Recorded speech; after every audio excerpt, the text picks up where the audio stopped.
आज आप सुने विश्वकर्मा भगवान की व्रत कथा।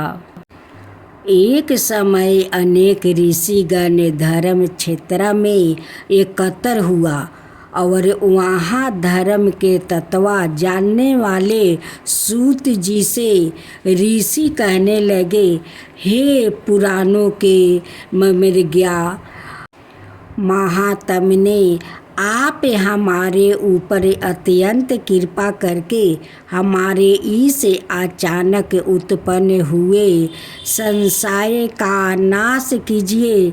हमने सवरे व्यापक विष्णु के अनेक रूप सुने हैं, उनमें से कौन सा रूप सबसे श्रेष्ठ है, यह हमें बताइए।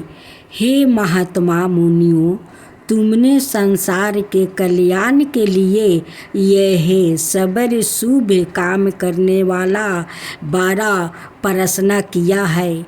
जो तुमने यह संसार के हित के लिए प्रश्न किया है, अतः मैं तुम्हारे लिए सब जगत पालक परम पूज्य भगवान विष्णु के महाअद्भुत रूप का वर्णन करूँगा।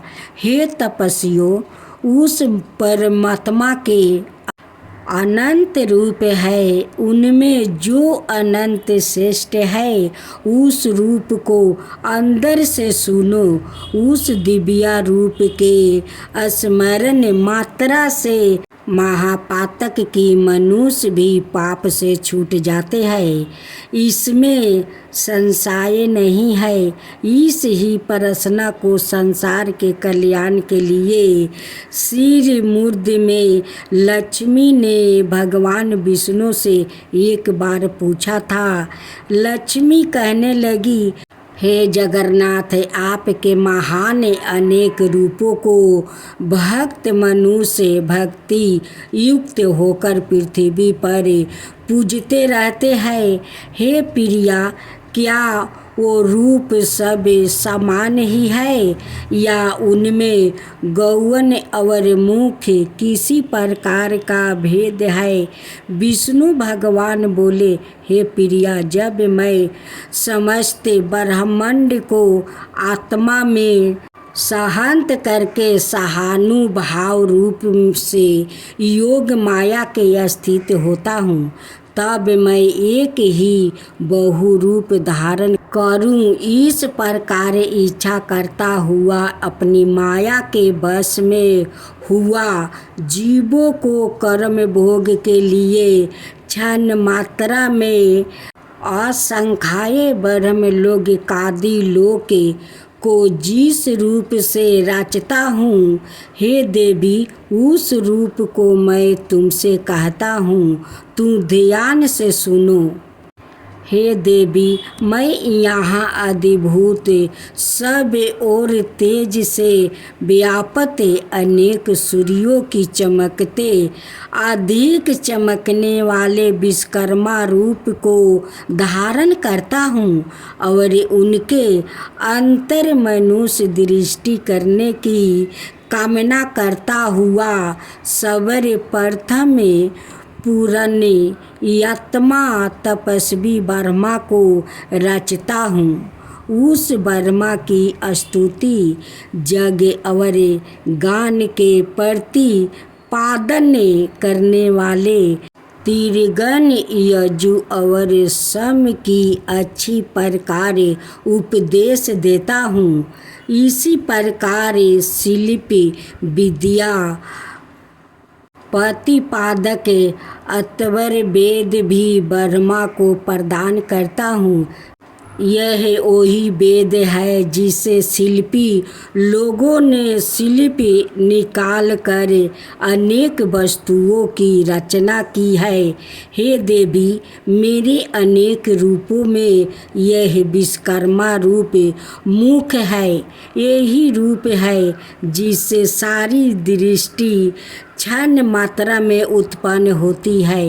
इस विश्वकर्मा रूप परमात्मा के अद्भुत रूप का जो क्षण मात्रा भी ध्यान करता है उसके समस्त विघ्न नष्ट हो जाते हैं। जो शिल्पी श्री विश्वकर्मा के परपोज जवल दिव्या रूप का ध्यान से चिंतन करता है उसके समस्त दुख विनाश हो जाते हैं। श्री विश्वकर्मा संहिता ग्रंथ दृष्टिखंड विश्वकर्मा महात्म्य का पहला अध्याय समाप्त। अब आप सुने दूसरा अध्याय। सूत जी कहने लगे कि हे ऋषियों, इस प्रकार लक्ष्मी जी को अपने दिव्या रूप का वर्णन करके त्रिलोकपति भगवान विष्णु चुप हो गया। ऋषि लोग बोले, सर्वधर्म के जानने वाले महाराज सूत जी, अपने यह दिव्या लक्ष्मी और भगवान विष्णु का दिव्या संबंध कैसे जाना?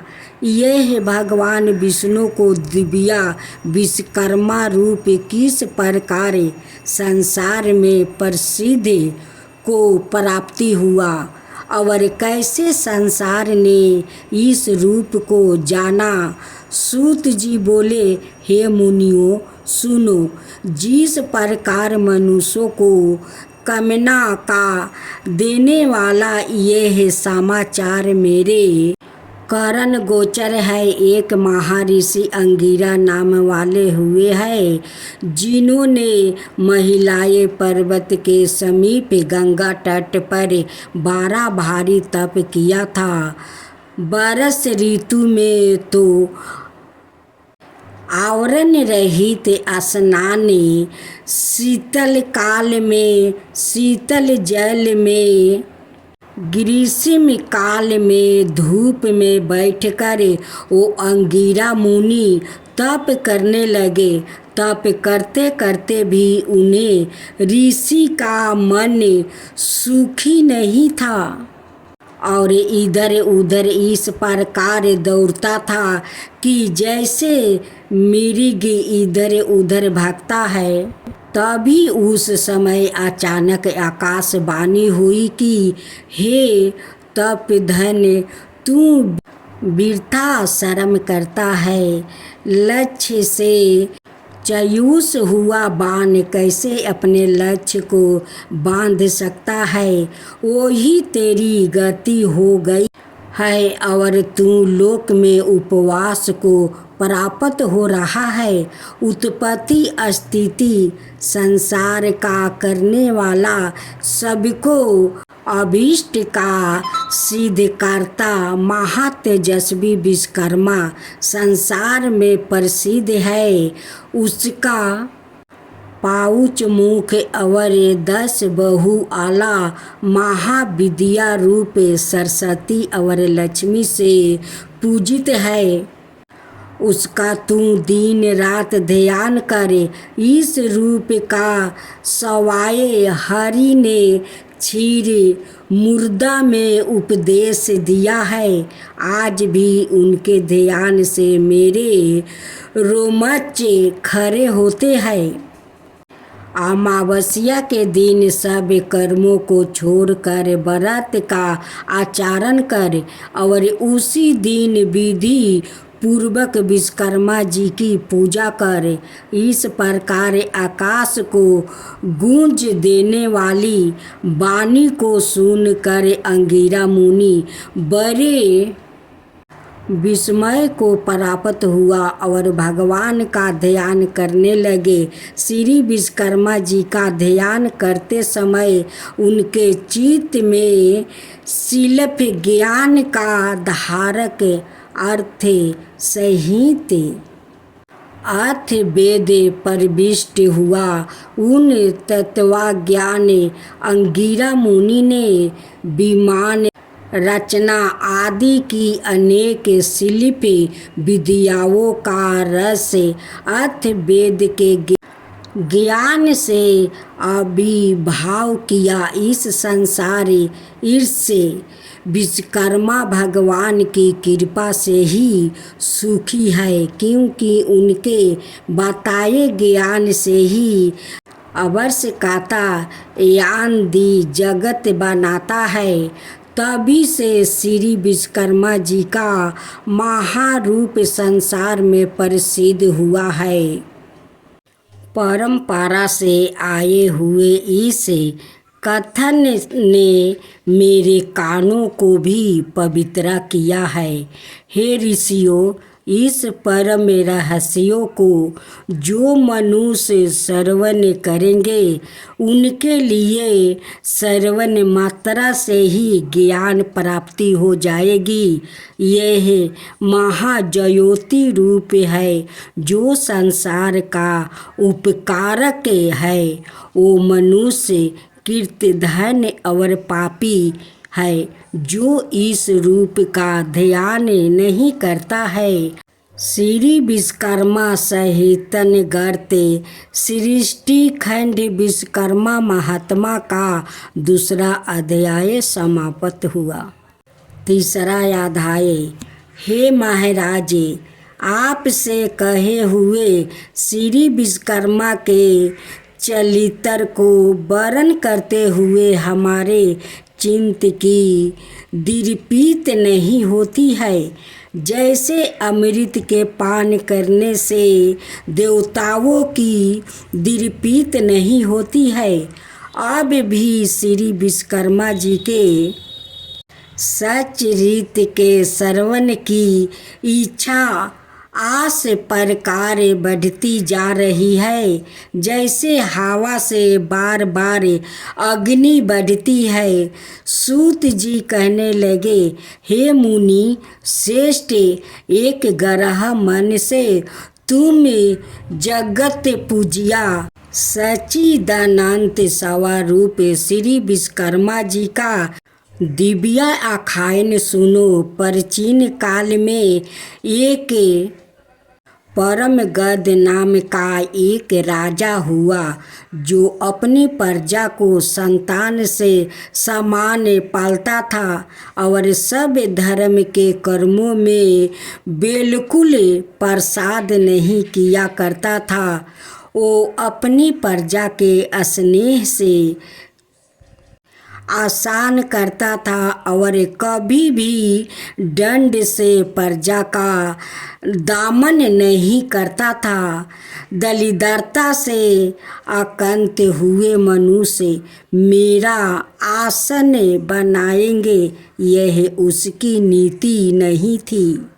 अतः वो राजा सादा प्रजा की वृद्धि के लिए यत्न करता था। उसका राज्य कीर्तिधन और दुष्टों के अभाव के कारण सुखी था। उस राज्य की कमल के समान नेत्रा वाली साक्षात सती के समान सती विदुषी धर्म कर्म व्रत परायण कमला नाम भैरा थी। कभी देव योग से उस राजा के शरीर में दारुण कुष्ठ रोग उत्पन्न हो गया। बार बार चिकित्सा किया हुआ भी वो रोग स्वारूप भी शांत ना हुआ। उस रोग की पीड़ा से पीड़ित राजा बड़ा व्याकुल होने लगा। ऋषि कहने लगे, हे सुदर्शन सूत, यह पाप रोग धर्म से पृथ्वी पालन करने वाले महात्मा को कैसे हुआ? यदि इस प्रकार धर्मात्माओं को भी रोग उत्पन्न हो जाता है तो फिर धर्म कर्म में कौन विश्वास करेगा? सूत जी कहने लगे, हे ऋषियों, उस राजा ने पूर्व जन्म में सावधान होकर यह उपदेश दिया था कि यह संसार अनादि है, इसका कर्ता कोई विश्वकर्मा नहीं है। यह इस कारण लोगों की निंदा करता फिरता था और नासिक मत का प्रचारक था। आप जानते हो आदि कर्मों के फल का देने वाला विश्वकर्मा परम महात्मा हो तो उपकार का कर्ता उपकृत मनुष्य द्वारा मृत्यु के अंतर दिए आशीर्वादों से उत्पन्न पुण्य फल को कैसे प्राप्त कर सकता है।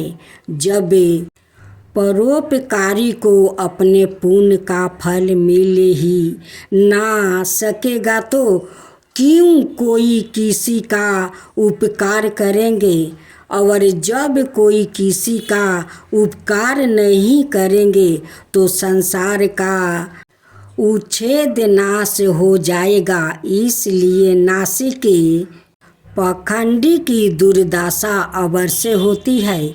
अनेक जन्मों के पाप पुण्य कर्म एक जन्म में ही उसका फल नहीं देते हैं, अत उस जन्म में यह फल प्राप्त हुआ, इसमें कोई आश्चर्य नहीं है। अब मैं तुम्हें आगे की कथा कहता हूँ, ध्यान से सुनो। कभी उस राजा को अधिक व्याकुल दुख देखकर उसके दुख से दुखी हुई पतिव्रता बेचारी रानी बोली, हे राजन, 12 तेजस्वी हमारा कुल पुरोहित अचानक अच्छी रोग से व्यापत हुआ और बिल्कुल अंधा हो गया है।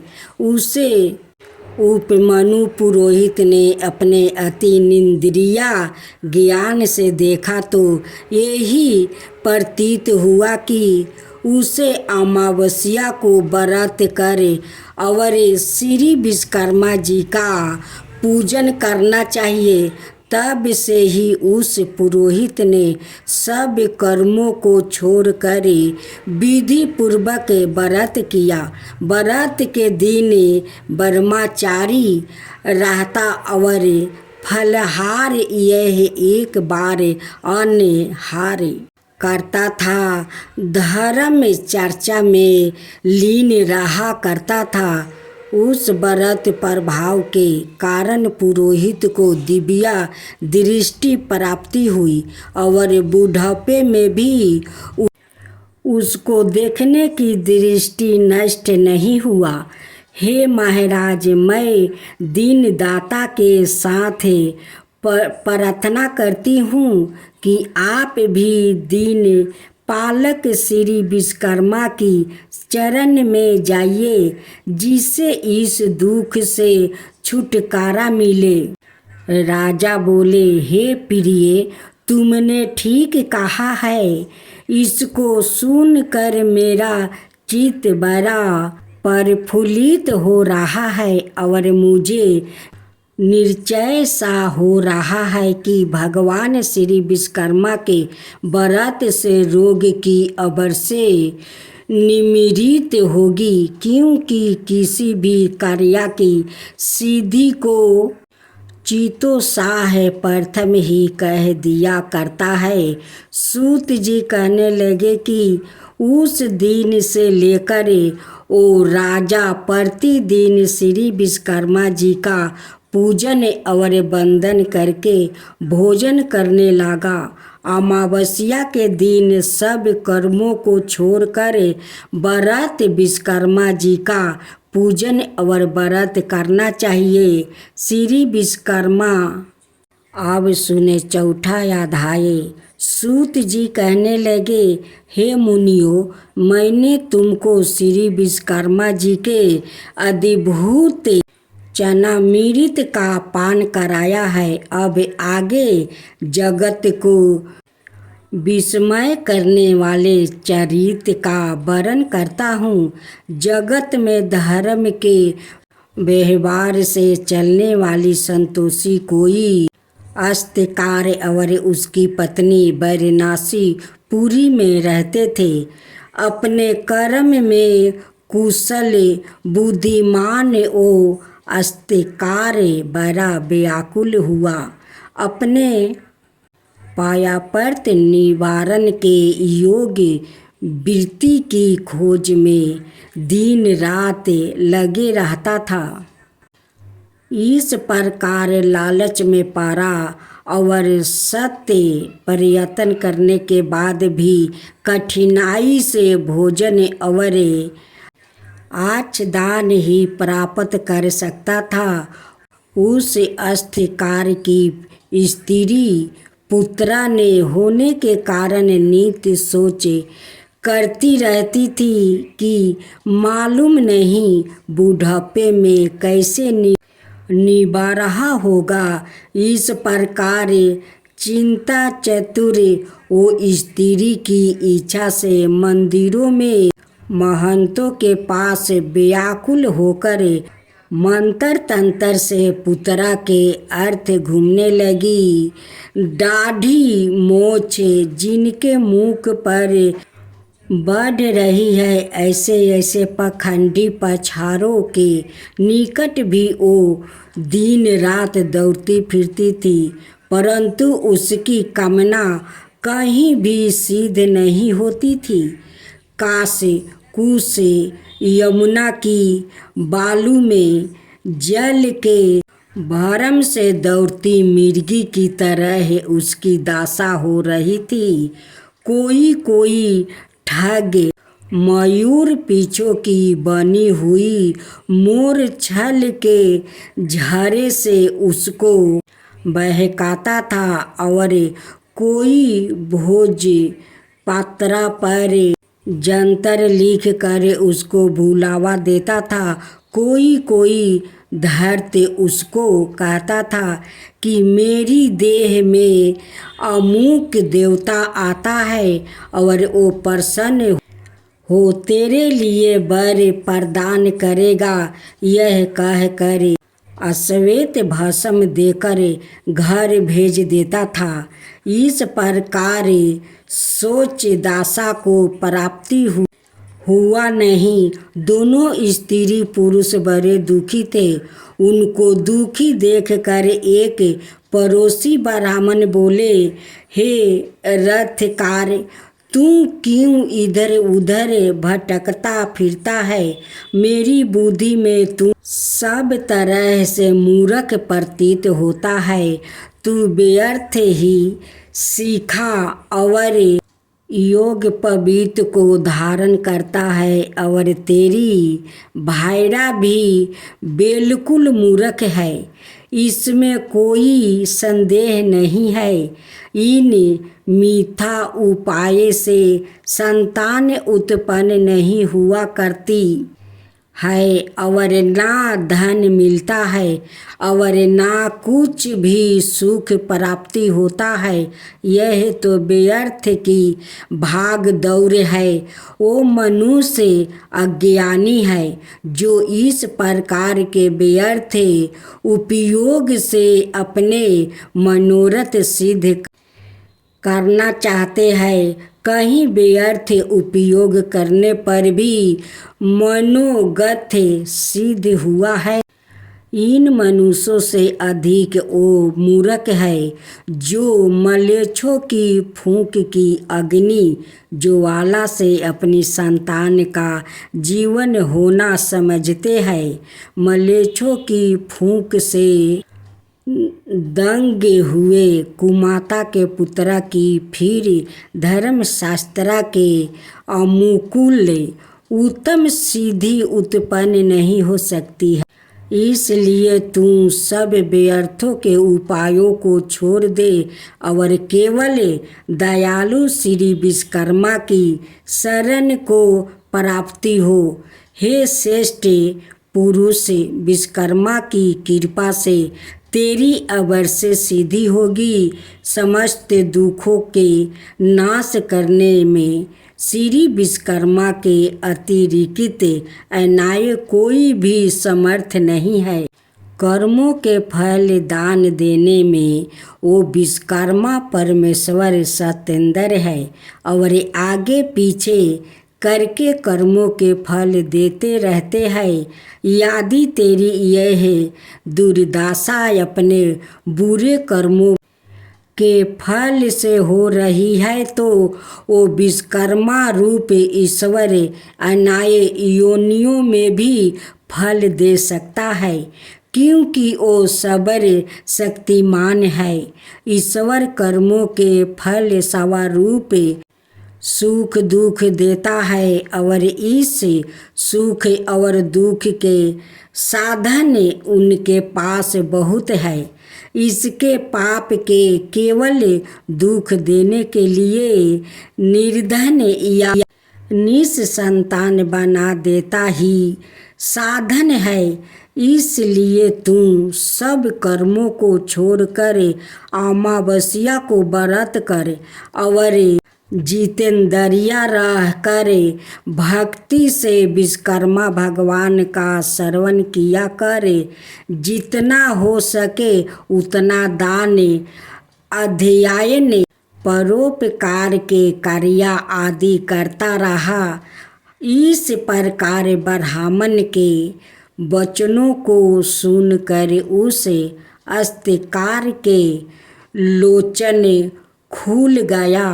उस परोपकारी ब्राह्मण के चरणों को देर तक स्मरण करके वो रथ कर श्री विश्वकर्मा जी का ध्यान करता हुआ अपने घर को चला गया।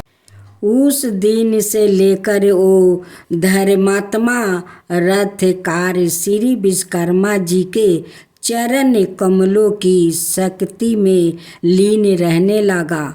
उस रथकार की उत्तम स्त्री भी सब मिथ्या उपायों को छोड़कर श्री विश्वकर्मा के उत्तम गुणों में भक्ति करने लगी।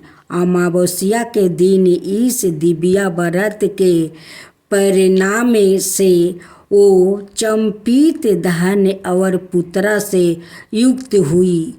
उस रथकार का एक दिन भी बिना विरचित के नहीं जाता था। उसका पुत्र बड़ा सुशील, गुणवान, बुद्धिमान और अपने माता पिता की सेवा करने वाला हुआ। इस प्रकार सब देवों से अति यासी श्री विश्वकर्मा के प्रभाव से यह गृहस्थ सुख भोगने लगा। इसी प्रकार जो मनुष्य भक्ति युक्त चित्त से श्री विश्वकर्मा का ध्यान करते हैं वो इस लोक में पुत्र पुत्रादि से युक्त होकर सुखी होते। अब सुने 5वां अध्याय। ऋषियों ने कहा, हे सूत जी, विश्वकर्मा भगवान के जिन चरणों की पूजा देवता भी करते हैं, अनादिमयी चित्रा को थोड़े से शब्दों में सुनकर हमारी इच्छा और भी बढ़ गई। जिस प्रकार हवि से अग्नि प्रचंड हो जाती है, ठीक इसी प्रकार जयो जयो हम विश्वकर्मा भगवान का चरित्र सुनते हैं तयो तयो उसके सुनने की इच्छा और भी बढ़ती जाती है। सूत जी बोले, हे मुनि लोग, आप लोग ने विश्वकर्मा के चरित्र को सुना, जिसके सुनने से देवता भी नहीं आधाये एक बार नैमिषारण्य में मुनि और सन्यासी लोग एकत्र हुए और अपने अमिष्ट की प्राप्ति के लिए एक सभा की। विश्वामित्र कहने लगे कि हम लोग के आश्रमों में दुष्ट कर्मों के करते हुए राक्षस लोग जग करने वाले मुनियों के आसपास ही बड़े बड़े मनुष्यों को अपना गृहस्थ बना लेते हैं। इस प्रकार जगों को नष्ट करते हुए वो राक्षस लोग नर मांस भक्षक करते हैं। मतंग मुनि कहने लगे कि हमारे पूज्य पुरोहित उपमनु जो ब्रह्मचार्य व्रत में स्थित रह कर और कंद मूल खाकर सादा धर्म कार्यों में संलग्न रहते हैं और जो प्रतिदिन सारे कर्मों को छोड़े परमात्मा का ध्यान करते रहते हैं और वो भी राक्षसों को नाश करने में समर्थ हो सकते हैं। इसलिए अब हमें इनके कृत्यों से बचने का कोई उपाय अवश्य करना चाहिए। सूत जी बोले, हे ऋषियों, इस प्रकार ऋषि मुनि के वचन सुनकर वरिष्ठ मुनि जी कहने लगे कि एक बार पहले भी ऋषि मुनियों पर इस प्रकार का कष्ट आ पड़ा था। उस समय वो सब मिलकर स्वर्ग में ब्रह्मा जी के पास गए। चतुर्भुज ब्रह्मा ने पद्मासन लगाए हुए शांत भाव से ध्यान अवस्था में उन्होंने ऋषियों मुनियों को देखा जो दुख से छुटकारा देने वाले शिव रूप भगवान का ध्यान कर रहे थे। उन प्रभु जो सबका पिता है, यह सब बात आदि से अंत तक जान ली और ऋषि मुनियों को दुख से छुटकारा पाने के लिए विश्वकर्मा भगवान की गाथा का उपदेश दिया। सूत जी बोले, हे ऋषियों, इस प्रकार उनके वचन सुनकर विश्वामित्र मुनि को बड़ा आश्चर्य हुआ और वो जरा निकट आ गया। तब ब्रह्मा के बताए हुए और पक्के सुख के उपाय को सुनकर विश्वामित्र मुनि मन को प्रसन्न करने वाले वचन कहने लगे। विश्वकर्मा मुनि बोले कि मुनि लोग, आप लोग वशिष्ठ जी के कथन को सुनो। वस्तुतः यह बात निश्चित ही है कि ब्रह्मा ही सब दुखों का उपाय, इसलिए हमें इसके लिए कुछ अधिक सोच विचार की आवश्यकता नहीं। सारे पापों को दूर करने वाला और दुखों को मिटाने वाला एक ही ब्रह्मा है। सूत जी बोले, ऋषि लोग ने ध्यान पूर्वक सुना और गद गद मनि से कहने लगे कि विश्वकर्मा मुनि ने ठीक ही कहा है कि ब्रह्मा की ही चरण जाना उपशुभ है। ऐसा सुन सब ऋषियों मुनियों ने स्वर्ग को प्रस्थान किया और राक्षसों से हुई अपनी दुर्दशा ब्राह्मण को सुना सके। मुनियों को इस प्रकार कष्ट को सुनकर ब्रह्मा जी को बड़ा आश्चर्य हुआ। उसी समय ब्रह्मा तेज से प्रकाशित अपनी आँखों को मूंद कर विचार मगन हुआ। इस प्रकार राक्षसों द्वारा की गई सारी दुर्दशा को समझा। ब्राह्मण जी जो बड़े तेजस्वी थे, मन को आनंद देने वाले वचन कहने लगे।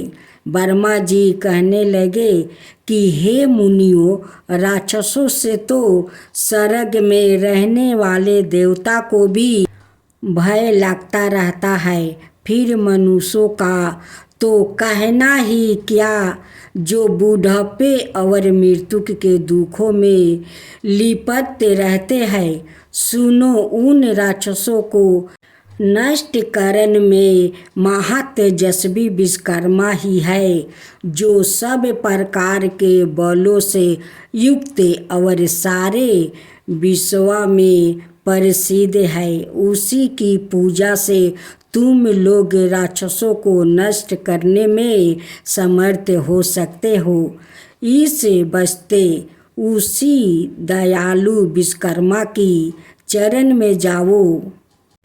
देवताओं को बचाने वाले अग्नि नाम का देवता संसार में प्रसिद्ध है। उसी का जगों में श्रेष्ठ पुरोहित होता है। अंगिरा उसका नाम है और सब मुनियों में श्रेष्ठ है। वही आपको दुखों से पार कर देगा, इसमें कोई संदेह नहीं है।